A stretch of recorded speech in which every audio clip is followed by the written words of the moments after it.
sometimes really want to read a book from a different culture or a different country and want to know a bit about what goes on in these countries or some of the hardships that the country is struggled from or anything like that, but you're just not quite sure where to start, I've got you covered.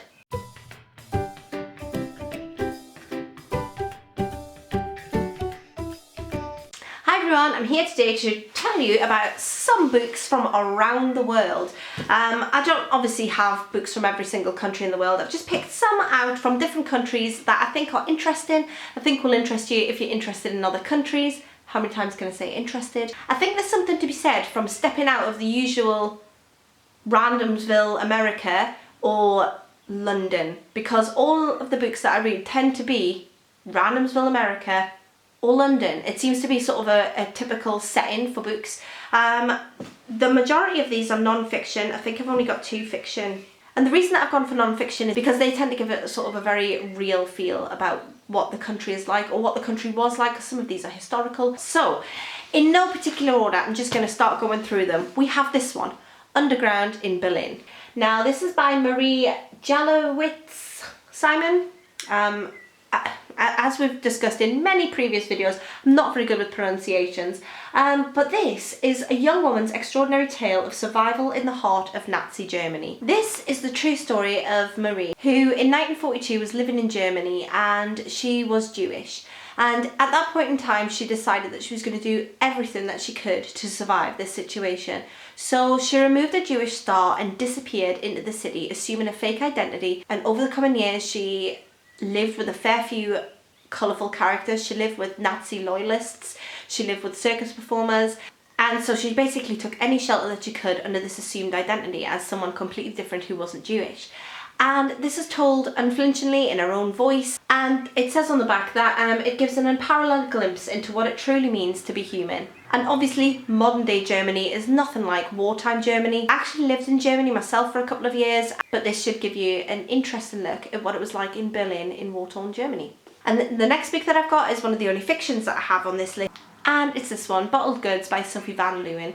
This is set in Romania. As I said when I hauled and reviewed this book, I haven't read many things set in Romania. It's a country that really interests me. It looks at Romania when communism stopped people from defecting, and it's a very interesting look at what it's like living in a communist country and what it can be like if you go against the rules. But it also jumps into a little bit of the old ways of Romania, the old folklore, and I just found it a really interesting and fascinating read. A little glimpse into life in Romania. And it's very short. It is only 190 pages long, so it won't take you long to get through this at all if you decide to pick it up. The next book that I've got is this one, Why the Dutch Are Different by Ben Coates. This is a non-fiction about Ben who went over to Holland and ended up just staying there, I think. Yeah, he was stranded at Schiphol airport. He decides to call up a friendly Dutch girl that he met some months earlier, stayed for dinner, and then stayed for good. And he tells you all about what life in Holland is like. And if you've ever visited Holland, like I say, I lived in Germany, but I lived on the Dutch-German border. And Holland is just a country of its own, isn't it? It's really interesting. And they've got a lot of customs and traditions. It's a great country and I absolutely love Holland. So I'm interested in hearing a little bit more about Ben's experiences in Holland. And it says you'll find out who really captured Anne Frank, why Amsterdam's brothels are going out of business, which town has the best carnival outside of Brazil, and why the Dutch are the tallest people on earth. Dutch people are really, really tall. Really tall. That is one thing I did notice every time I went to Holland. And I just can't wait to read this, and I'm interested in delving back into Holland. The next book that I've got is this one. This is quite a different one. This is an atlas of countries that don't exist. This is by Nick Middleton, and it's a very unique book in that it talks about different countries that for whatever reason aren't recognised as countries of their own, yet they recognise themselves as their own country. And so each place has got a little bit of information about it. It's got the capital, the population, how big it is, what continent it's on, and what language they speak. It's got a nice little cutout here of the sort of the shape of the country, and then it's got information about the country, where it fits, and yeah, it's a really interesting read for anybody who's into a little bit of geography. And this is actually my husband's book. I bought this for him and he loves it. But it's just nice to have something a little bit different, and this book encompasses that. The next book that I've got is this one. This is Cathy's Story by Cathy O'Byrne. This is set in Ireland. It's a non-fiction and it's about the Magdalene Laundries. The reason I picked this is because I read this for the first time probably around 12, 13 years ago. The last Magdalene Laundry was shut down in 1996, I think. I'm possibly wrong, I'm going off memory from 13 years ago. But I didn't know that places like this existed prior to reading this book. And it's about the Magdalene Laundries, where girls were sent if they sinned, and they became sort of property of the state. And by sinned, I mean if you were pregnant underage, if you're pregnant out of wedlock, victims of rape and sexual assault were often sent to these laundries, and they became owned by the state, and they had their babies taken from them, and they literally had no say in the situation. They just sort of had to go with what happened to them. And for a large part of the time they were abused, they were forced into free labour, and it's just the whole premise of it is pretty terrifying. And the fact that the last one shut down in the 1990s, so it wasn't even that long ago that this was still going on. It's a very interesting look at a dark part of Ireland's history. The next one that I've got, I've picked up The Girl in the Tower, but it's actually, this is the second one in the Bear and the Nightingale trilogy. I don't know why I picked up the second one, but this trilogy of books is set in Russia, and it encompasses magical realism, a lot of the old sort of folk beliefs of Russia, and there's just something magical about these books. So I really enjoyed it as a look into the folklore again of Russia and things like that, and magic and sort of mystery and intrigue all interest me very much. And so I really enjoyed this trilogy of books, so I thought I'd pop it in there as a little mention for Russia. Next on the list we've got Chucking It All by Max Scratchman. I recently made a video of books set in Scotland, and I talked about a lot of the books set on the Scottish Islands there, so I don't want to go through them all again, so I just picked one at random to say, you know, there's a nod to the Scottish Islands out there. But this is Max's story. He moved to Orkney in the 90s, and he discusses how he finds island life. He's very bitchy in this book, and he's not very complimentary. It's sort of a tongue-in-cheek read, I would say. It's fairly entertaining, but also somewhat offensive. But I've picked it as a token one, and if you want to read more books set in Scotland, please do have a little look at my my books set in Scotland video, because it's got some good reads there for you. The next book that I've got is this one. This is Cut by Hiba Wardia. This is a book that is set in between Africa and the UK.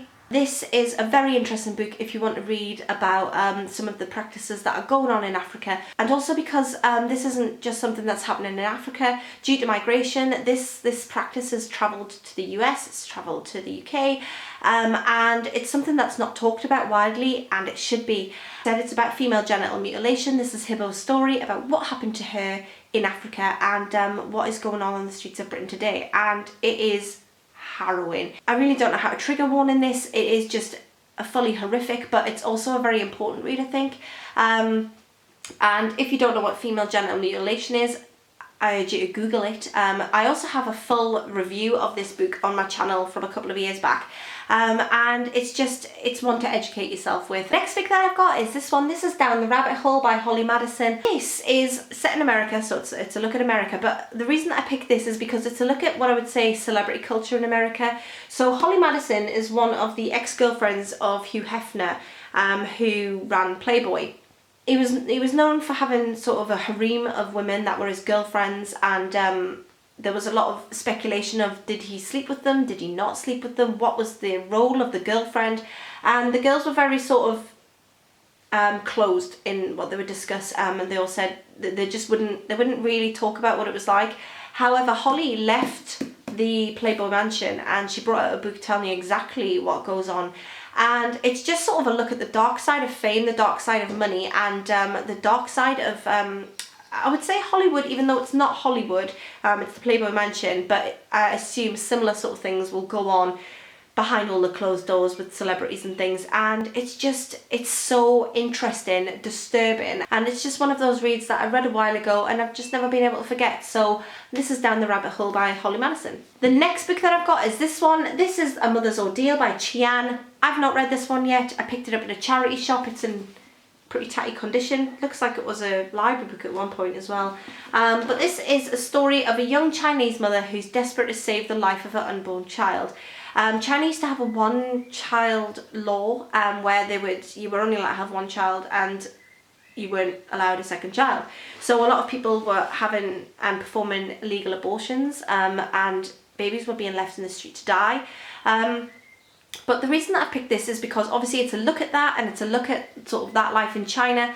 However, this book really is, I think, is going to annoy me, because this is by Qian, and I think she's probably expecting sympathy in this, but from what I gather, Qian was, she became a dedicated party activist, and as a trained nurse was used as a population control worker in enforcing the anti-birth policy. She helped administer forced sterilizations, late-term abortions, and, in cases which women carried illegal fetuses to term, lethal injections at birth.